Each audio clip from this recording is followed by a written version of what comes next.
নবীজির জন্মের পরে নবীজির একজন চাচা ছিল, আবুল আহাব তার নাম। কেমন খুশি হয়েছে বলে, নবীর জন্মে খুশি হইয়া নবীর প্রতি আবুল আহাবের ভালোবাসা এত বেশি, 100 উট জবাই কইরা মানুষদেরকে খাওয়াইয়া দিয়েছে। কয় উট? 100 উট জবাই কইরা মানুষদেরকে খাওয়াইছে। কেন? বলে ভাতিজাকে বেশি মহব্বত করে আর ভালোবাসে।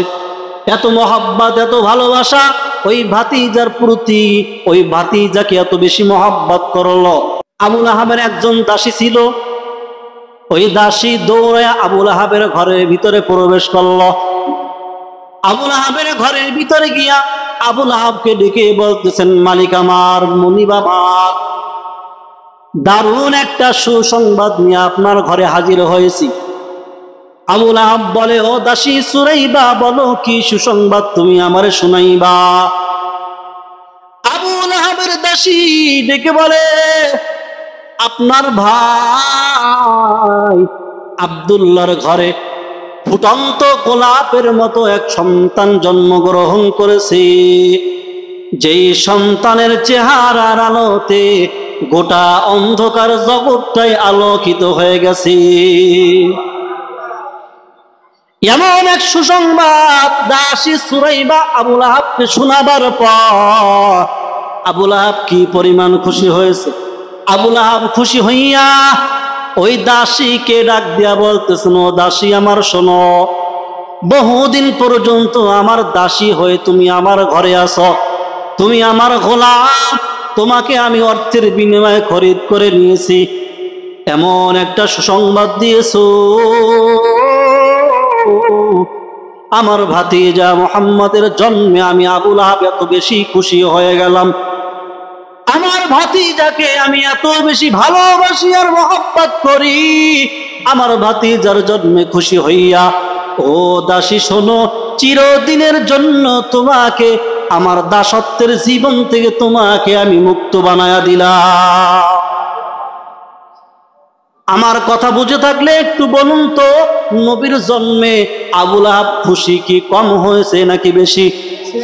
নবীর যখন বয়স 40, আল্লাহ তাআলা যখন নবীকে নবুয়ত দান করলেন, এবার আমার আল্লাহ তাআলার পক্ষ থেকে অর্ডার, ও নবী আমার যান, আপনার গোত্রের মানুষদেরকে দাওয়াত দেন, কালিমার তাওহীদের দাওয়াত দেন।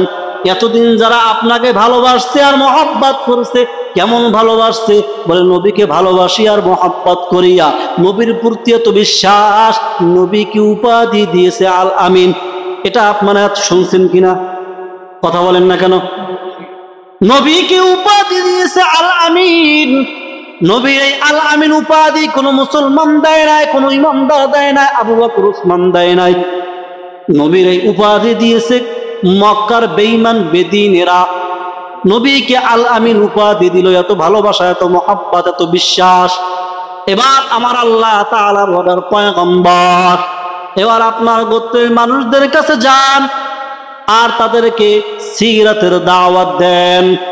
নবী যখন গোত্রের মানুষদেরকে সিরাতের দাওয়াত দিল, যে আবুল আহাব নবীর প্রতি এত ভালোবাসা আর মহব্বত, নবীকে এত ভালোবাসে, নবীর জন্মে এত খুশি, সেই আবুল আহাব সিরাতের দাওয়াত পাওয়ার পর ওই আবুল আহাব নবীর জন্য বদদুয়া কইরা বলে, দাব্বান্নাকা ইয়া মুহাম্মদ, ও মুহাম্মদ তুমি ধ্বংস হয়ে যাও। বলেন নাউজুবিল্লাহ।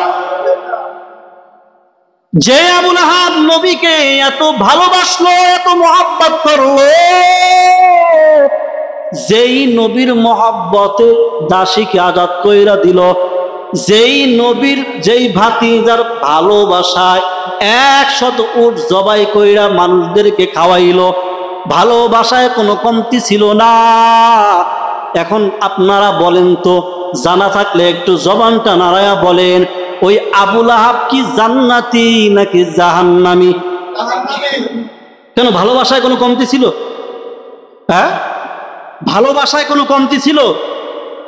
ভালোবাসায় তো বিন্দু থেকে বিন্দু পরিমাণ কোনো কমতি ছিল না। জাহান্নামী কেন?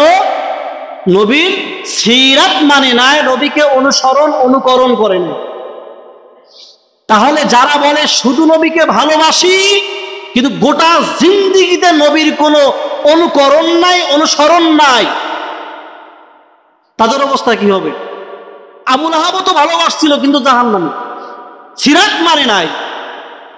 মুসলমানের ভিতরে বহু মুসলমান আছে শুধু বলে নবীরে ভালোবাসি, ভালোবাসি মানে কলিজা দিয়ে লাও, কিন্তু ভাই সুন্নাত তরিকা পালন করো এটা পারতাম না। তাহলে এমন ভালোবাসা দিয়া নাজাত পাওয়ার কোনো সুযোগ নাই।